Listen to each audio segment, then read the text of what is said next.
I've tried to organize my thinking in this class to cover at least most of the questions that you all have submitted.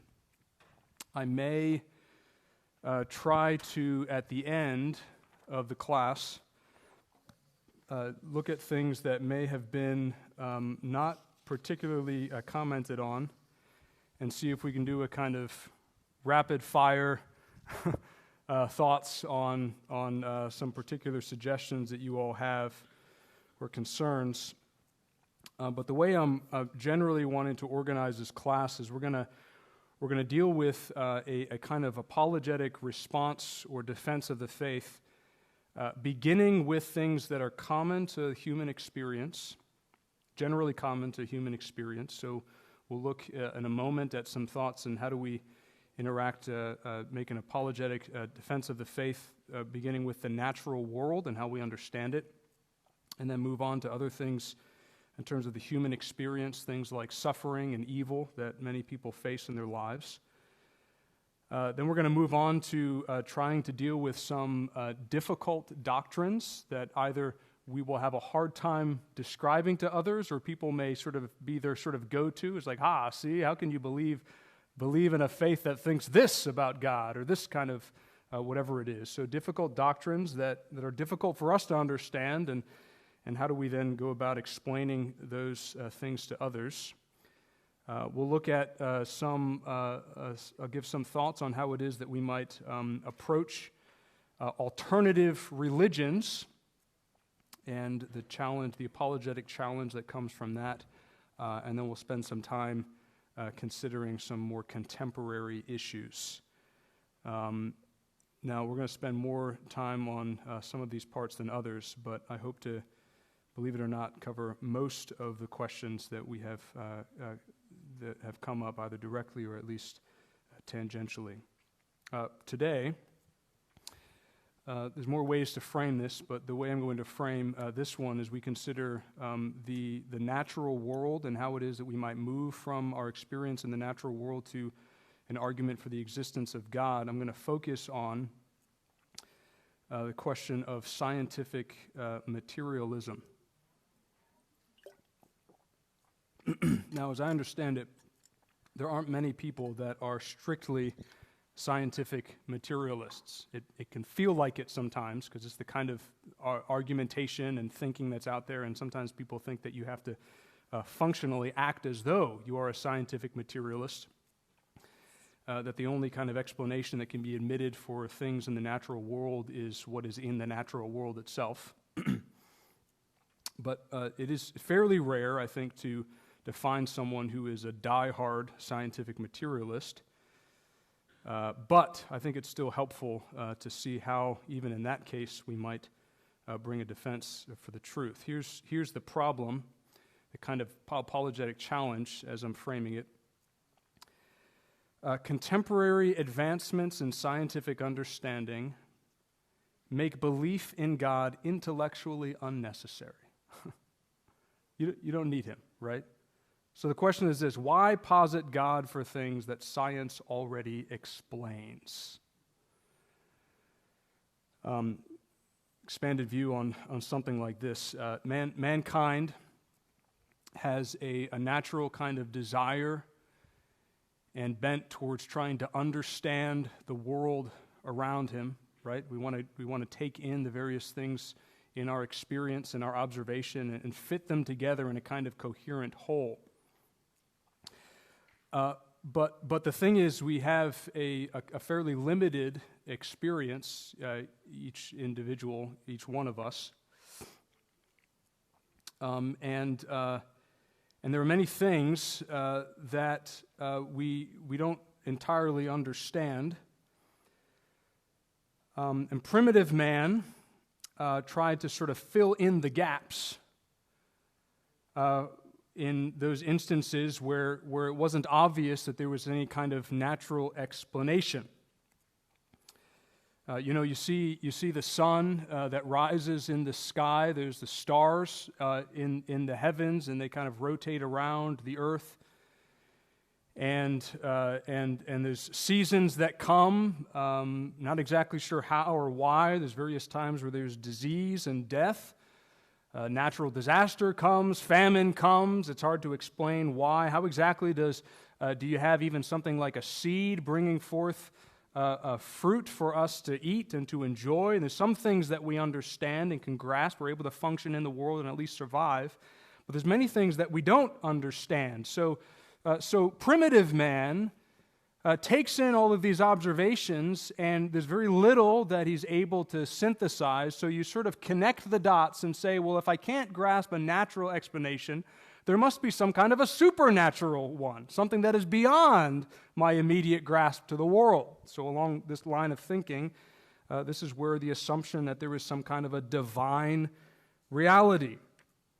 It is God or the gods that causes the sun to rise and to move the stars in the heavens and brings the various seasons in their time and provides fruit from the ground and brings perhaps time of pestilence and disease if he is angry, or health and prosperity if he is pleased. And this is how he thought, but we have significantly expanded our view of how the world works, right? More and more of observable reality, we have been able to take into the scope of what we understand in terms of a natural explanation.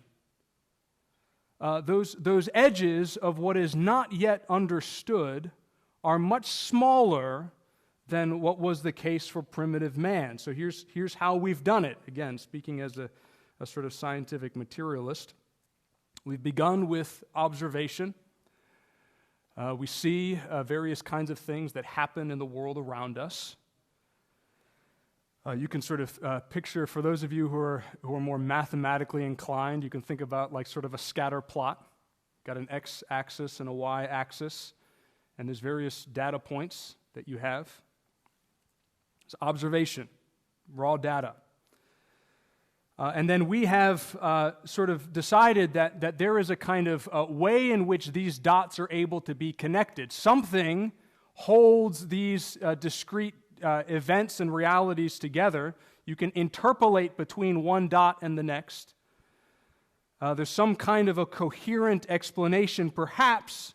We don't know what it is yet, but you can assume that there's some way that they fit together. You can construct a kind of hypothesis or theory as to how it is that things operate. Once you have your theory and hypothesis of how it is that we are to understand the world, you can make predictions.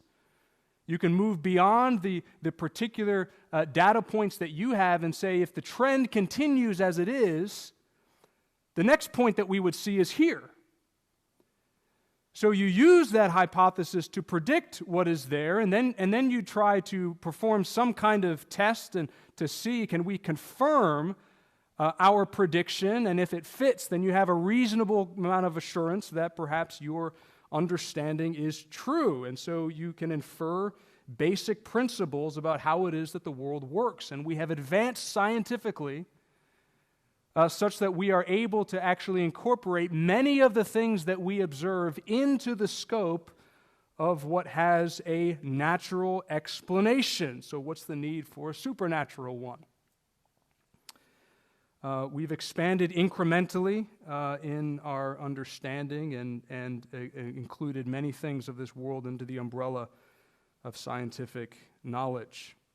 In fact, we have reached a point of such scientific understanding and are so far along in terms of the heritage of scientific advancement that we can construct a theory of scientific understanding itself.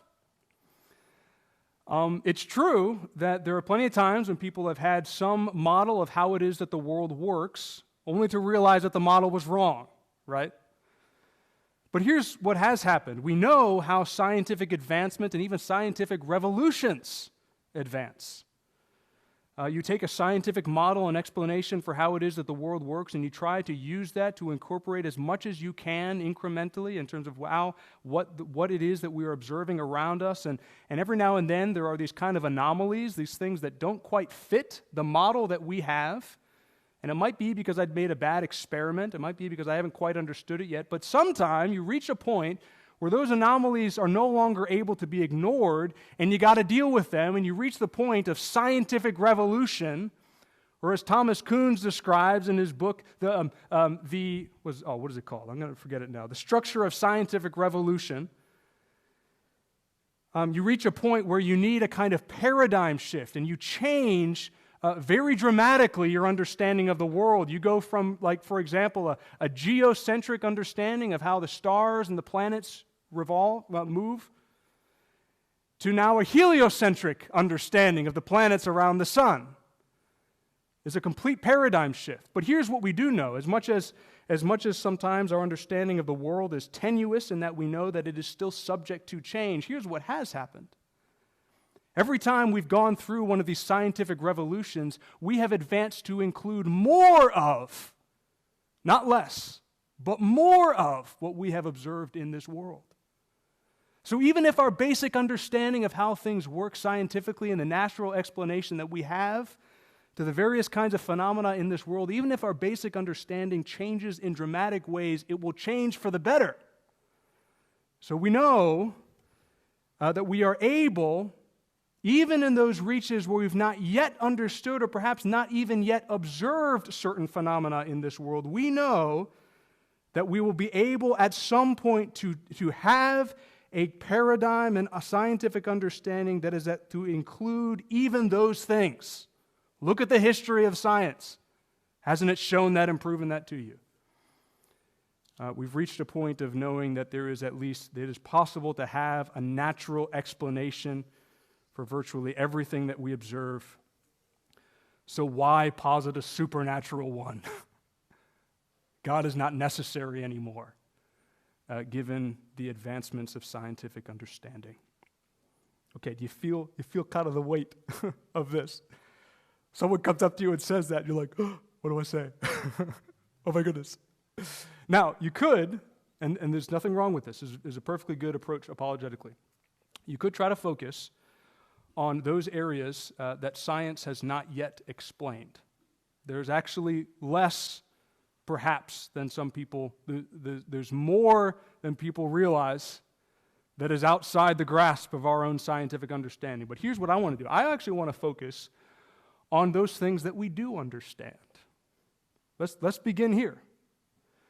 Much of what I'm going to say here, at least in the beginning, is again taken either directly from or at least inspired by the work of Vern Poythress in his book, Redeeming Science. Let's think about the attributes of scientific law. We'll take, for simplicity's sake, Newton's laws, his 3 laws. Is that of inertia. An object in motion tends to stay in motion unless acted upon by an outside force. If something is changing direction or speed, there's some force that is propelling it forward or causing it to accelerate. His second and third laws, you can look them up. I won't talk about them now, but basic laws in terms of how it is that objects interact with one another and the effect that forces have on particular masses. What do we assume and what is true about various scientific laws? Well, first of all, no one has ever invented a scientific law. Not one person. And we're a professor at Grove City making this point, where it's hilarious when people say that they've invented a law. You can't invent a law. What can you do? You discover it, right?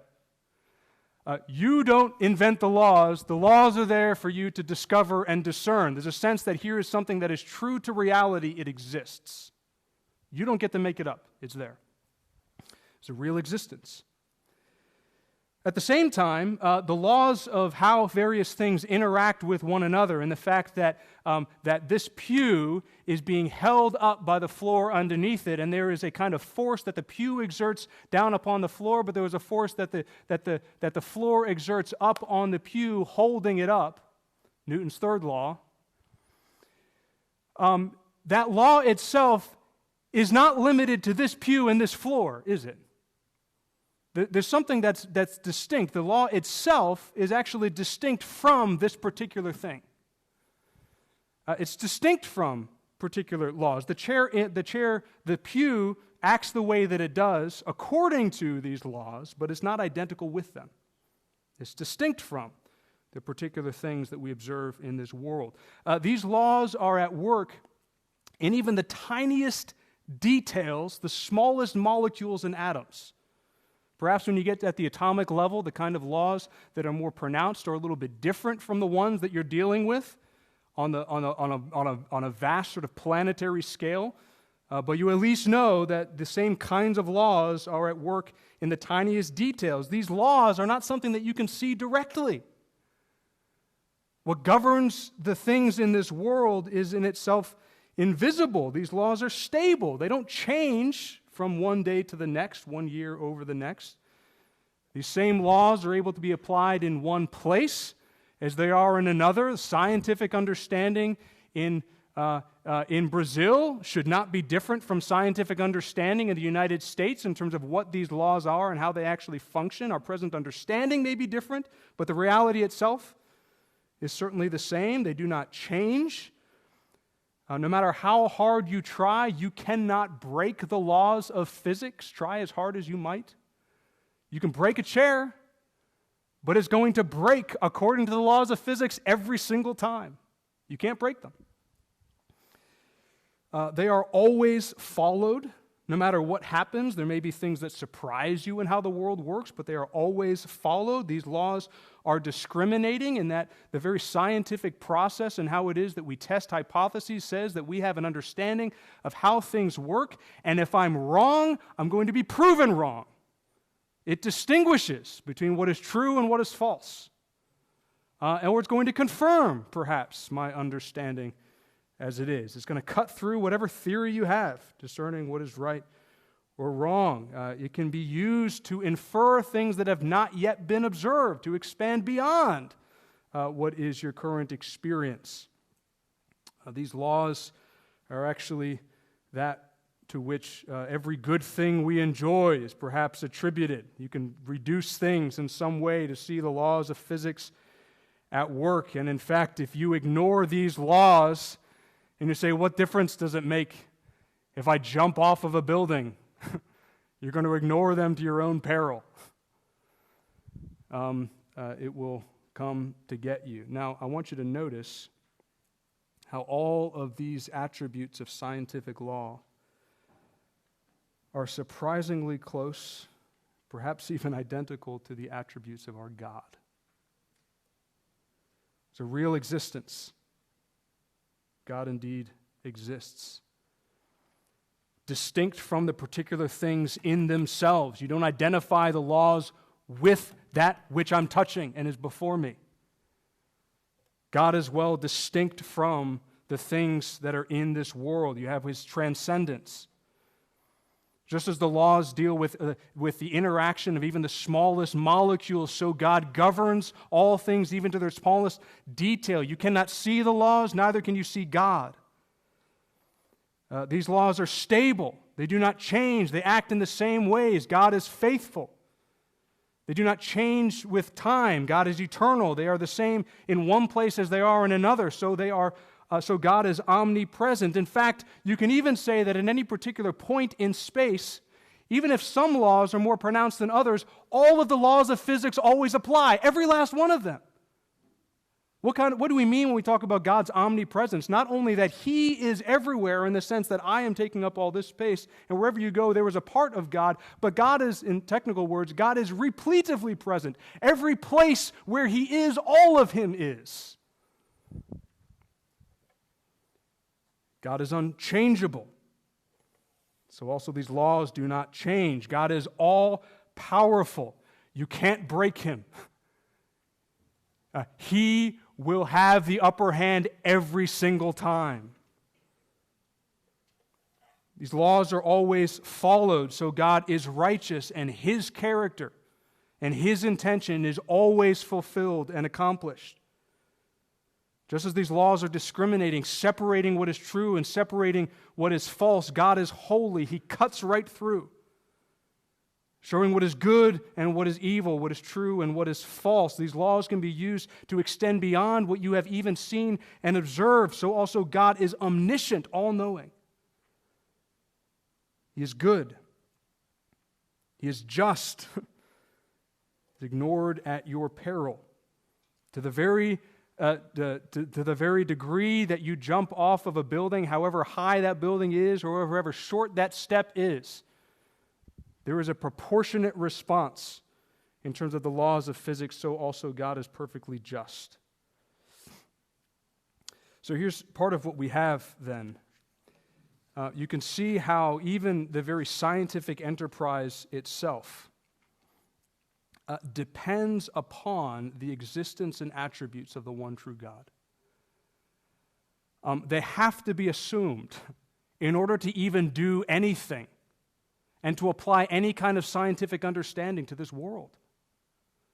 They're assumed to be the case and have to be. As soon as you say, you know what, let's not assume that these laws are unchangeable and that they apply at every time and every place. Here's what you're going to be doing. Every time you begin any kind of scientific experiment, you're going to have to go through the scientific experimentation needed to prove every single law, unless you assume that the laws that I understood yesterday are the same today. You have to assume it.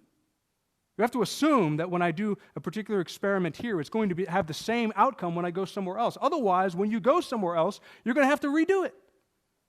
It has to be assumed at every single time so that when you have a particular result from whatever it is that you're seeking to understand, you assume that it fits with this coherent picture of what it is that in fact governs the world around us.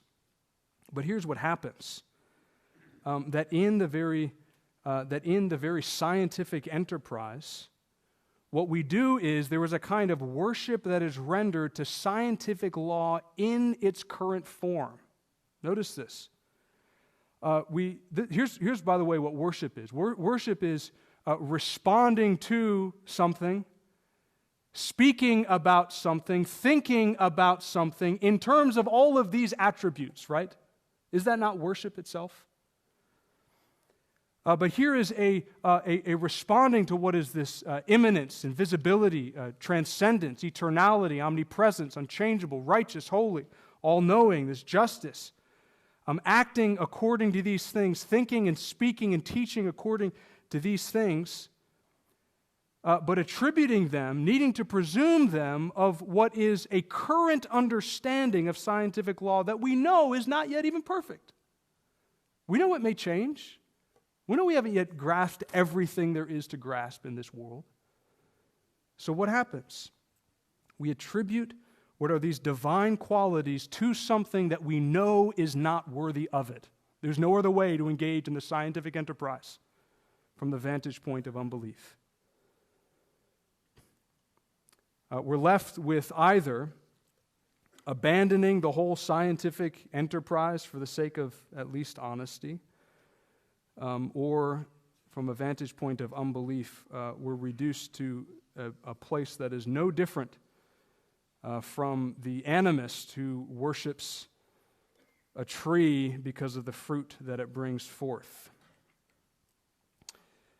We've not advanced at all from primitive man in our understanding. So here's what happens in terms of a vantage point of unbelief. There is a dependence upon the one true God, even as there is a refusal to worship Him. And there was a taking of that which is to be rendered unto God and attributing them to those things that we know cannot bear the weight of them. No one would be so bold. People have tried, actually. But there should at least be the humility of understanding that scientific understanding has not reached its high point and fullness. Yet still to do anything, we have to assume that it has these qualities that we know they do not. So what then do? We recognize scientific enterprise recognizes that God is worthy of this kind of worship, yet refuses to render it to Him.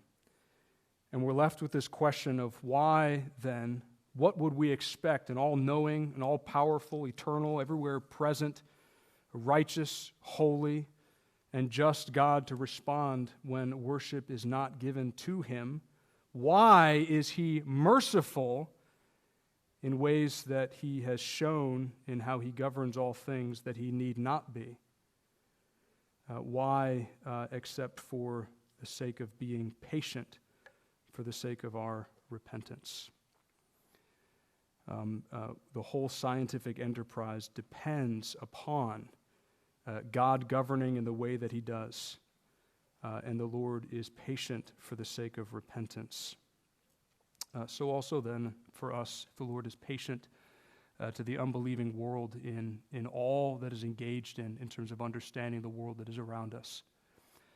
We're patient as well with those around us, knowing that the Lord himself is patient for the sake of repentance. We've got maybe 2 minutes left before I'll close with prayer. We'll pause there in terms of this topic. Thoughts at this point? Yeah, Kelly.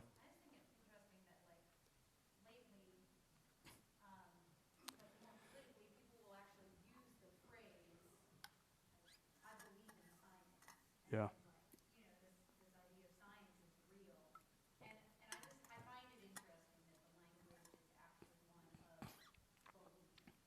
Yeah.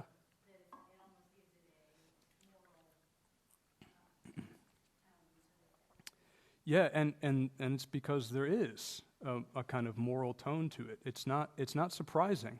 I mean, we see reflected in this the precise dynamic of Romans 1. There is a kind of worship involved. Now, the Christian response is not to throw up your hands and abandon the scientific enterprise as though it were simply a product of unbelief.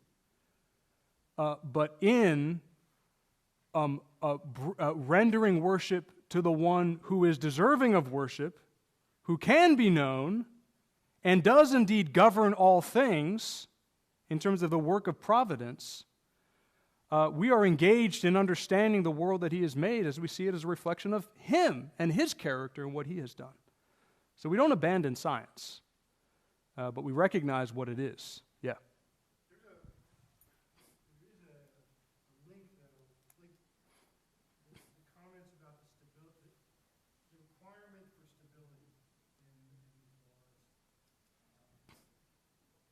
but to attribute it to God managing stability, as opposed to, let's say, a mindless adherence to a law, say of gravity. Like there's no, it's a thought to it. I mean, this is how. Well, here's what I'm suggesting, though, that what is I'm not quite saying that God governs the laws of nature. What I'm saying is what is discerned as the laws of nature is discerning God's governing of the world. So God orders all things according to his own powerful working. He governs all his creatures and all their actions, everything in this world. And what is being discerned is God's faithfulness in how he governs, his eternality, his omnipresence. That's what's being discerned, but it's attributed to our conception of those things. That's what I'm saying. So it's not that God gives stability, but he governs faithfully. That's what's being discerned. You see the difference in what I'm saying? Yeah, Matt. I think there's been a lot of kind of been conveyed that science doesn't show God, and I think as Christians, we need to take that back over and as our core text. Yeah. The material world does show God, and there really is no other plausible explanation. Right. Prior to that, an infinite, intelligent being who has created this for his own glory, and we really need to convey that message. Right. And we've allowed that message to be construed with lots of theories that have come out of academia and the world. But Yep. it really is the scientific world that's Right. So that to do any amount of scientific understanding and advancement depends upon the one true God, even as you are seeking to ignore him in what you're doing. And this is, again, it's good for us to think, okay, where is the world going to go? Where has the world come from? We can deal with the edges of our experience. But even whatever little scientific understanding you think you have, which you may have in terms of verbal and practical agreement, is depending upon the very God that we're ignoring. That's so from the very beginning. It depends upon God's governing of this world according to all of his existence and attributes. And you could add more to it than this. Let's close in prayer. God, we do thank you for the clear testimony you've given in this world. I do pray that you'd help us in love and understanding and in worship to understand the world as you've made it, the reflection of your glory and your character, and help us as we hear objections to the faith and even seek to respond faithfully for the glory of your name. We ask this in Christ's name.